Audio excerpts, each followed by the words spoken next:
years ago, something that got the city. We found this. If you're watching this, then you know more about it than I do.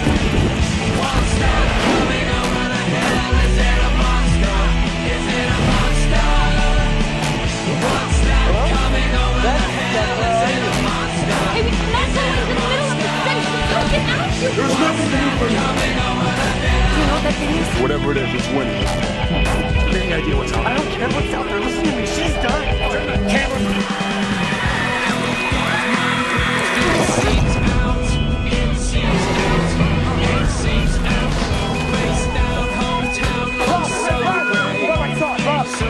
It's a lot.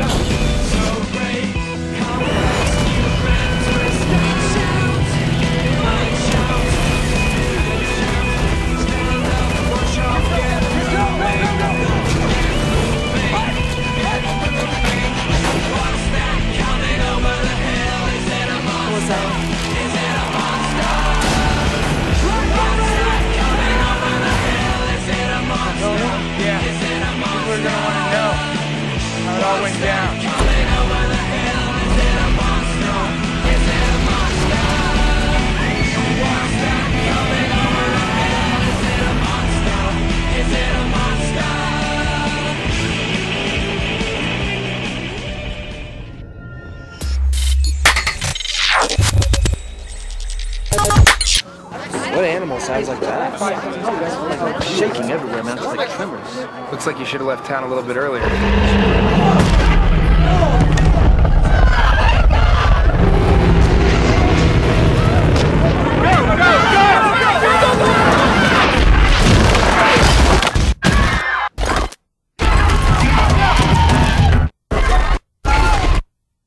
What is it? Is it coming this way? I saw it! It's alive! It's huge! Anybody see Jason? Anybody see Jason?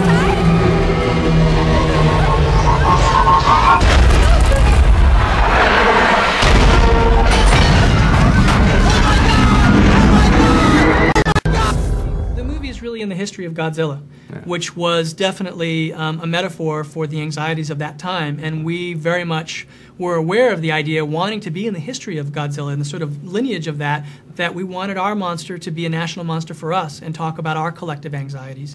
And so that was definitely the sort of entry point into the movie, and that once you sort of got into that movie, it becomes about a giant monster, and once you realize that, the experience becomes all about that, but that's your way in, because that's what we all fear, and that's sort of what this is about, is that kind of terror, that kind of anxiety. It becomes a kind of sort of safe place to experience those things, which I think a lot of genre films do. I mean, the history of genre films, like, you know, I think The Thing is sort of the remake is sort of a metaphor for Vietnam, I've heard said, and I think that's one of the great things about genre films. It's a way to kind of approach those things not so directly. You guys, Where are you? What was that? Who is that? Hey, you alright?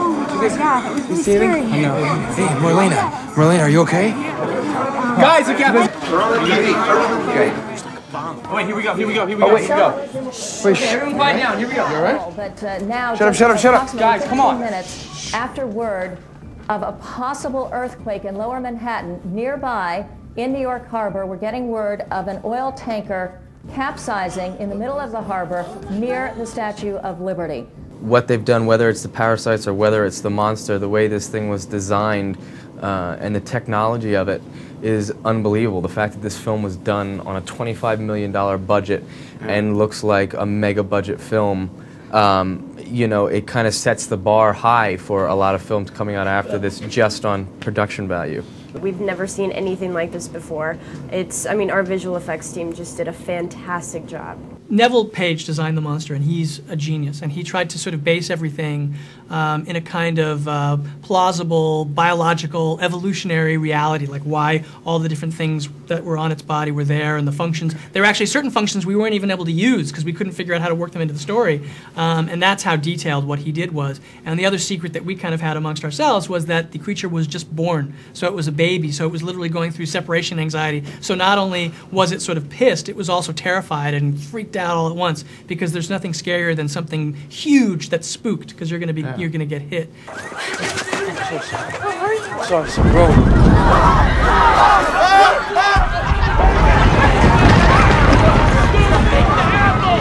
Hey, did you guys see that? Did you guys just see that?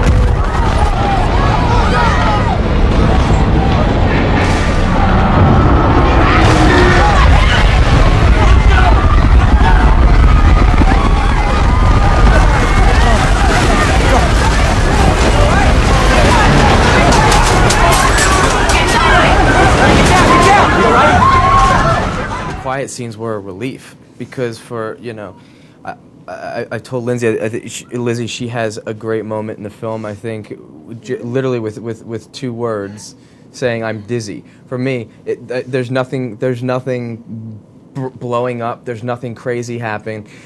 That's one of those things that we do, versus where you're having to get amped up and run up and down the street and you're being told, so this building's going to fall, that's going to blow up, that's going to do that, but you're seeing none of that.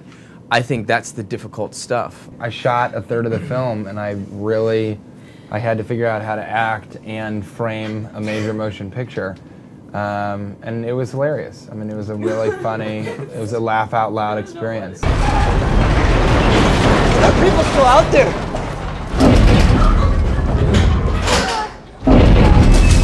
We just need to wait here till it passes. Rob, hey Rob, I saw it. Rob. What? Rob, I saw it. Well, I mean, you know what? I think only time will tell. We don't even know if we're going to do a follow-up, and I think if there is, that will be the challenge for us. One of the things about this was that it was new for us, and that we were doing something that none of us had ever done in this style. I mean, even the visual effects people, I had no visual effects experience when I started this, and I was working with visual effects people who had tremendous experience, but they'd never done a movie in this style. It was all this sort of continuous takes and taking what would normally be many different shots and putting it in one continuous take and shooting all handheld, and all of that was unusual for everybody involved. And so I think when we look to whatever we might do next, we're going to look for what's fresh and excites us.